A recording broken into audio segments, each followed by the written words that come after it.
Hey guys, Tom here with cellphonetrek.com. Today we have a Galaxy head crash bang thing going on. I don't know. It's gonna be a Fascinate versus Captivate. The 8s versus the 8s. You know, rumbling, doing things. I have no idea. Basically, we're gonna show you the differences between the two phones, similarities, benefits, disbenefits, etc. Blah, blah, blah, things like that. Let's review now. All right, here we go. We got the Captivate on the left and Fascinate on the right. But things, words, sentences, exactly. AT&T versus Verizon. That's another great thing. They're both Samsungs. They're both Samsung Galaxy S's. Definitely have a little bit of a body styling, so that's always nice. It helps me out, gives me words to say. 4-inch Super AMOLED touchscreens, same exact processor. So you don't see any differences in that. You have your haptic feedback. They both have 5 megapixel autofocus camera with 720p. However, you are going to notice that you are going to get a single LED flash, which is great for night shots, dusk shots, stuff like that.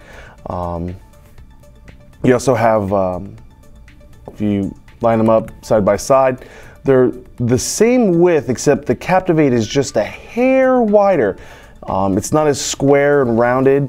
This is very rectangular. This has this curve to the back. It has this nice metal plating. It's got this shiny metal to it. It just looks more expensive. They're the same exact cost, $199.99 with 2-year contract extension. But this one just has a different look and feel to it. I'll light them up side by side here for you. So, I mean, you just have this whole just different look and feel. The camera's a little different, a little lower. Both have 16 gigabytes of memory. There you go. Differences now, the Captivate is running, uses Google search. We're using Bing search on the Fascinate. I don't know why.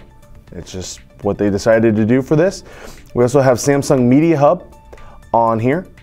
On the Captivate, we do not have Media Hub on the Verizon Fascinate either. I'm not 100% sure why that is.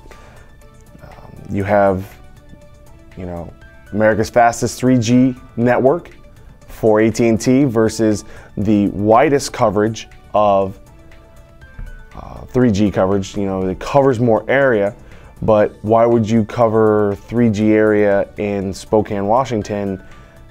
Well, not Spokane, that's kind of a large town, but you know, BFE, Oregon, and yet where you really need to make things fast in cities such as, you know, LA, Dallas, Orlando, things like that, you know, you have faster networks. So that's what's really important.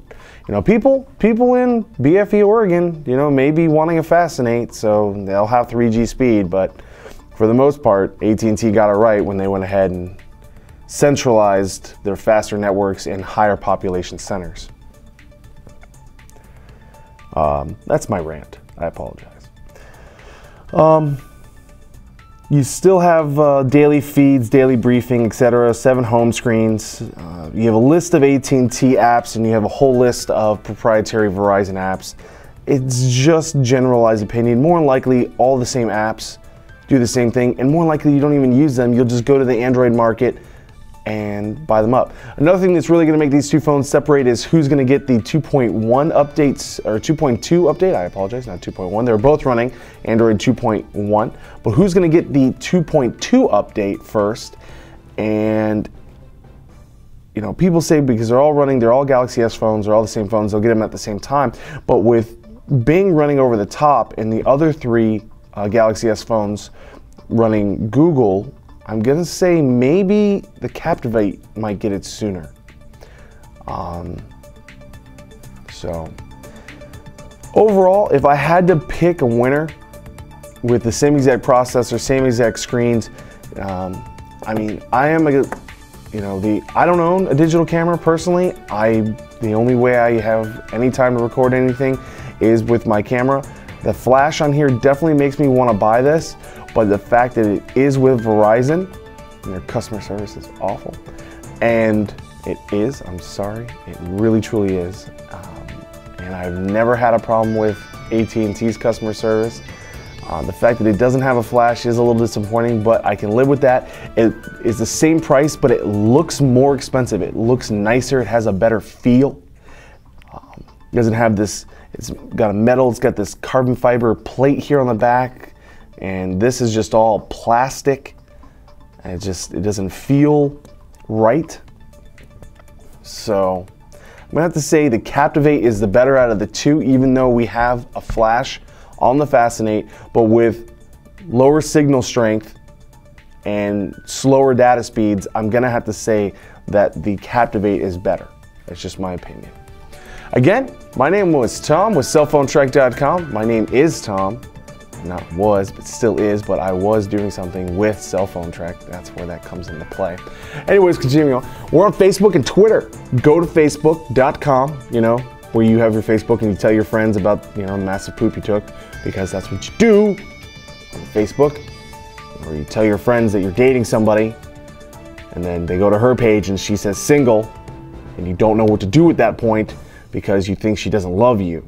But you're crazy and you need to stop. She just doesn't want to tell everybody that she's with you because she's trying to get up with this other guy. She still loves you though. Anyways, we're on that Facebook. We're not talking about boyfriend and girlfriends though. We are, however, talking about cell phone news. So go to cellphonetrek.com and you can learn about all the greatest cell phone news and reviews there. If you're on Facebook, you can learn about free giveaways and condensed news nuggets. On Twitter as well, we have condensed news nuggets, so please go there. Again, thanks for watching, and I hope you have yourself a great day.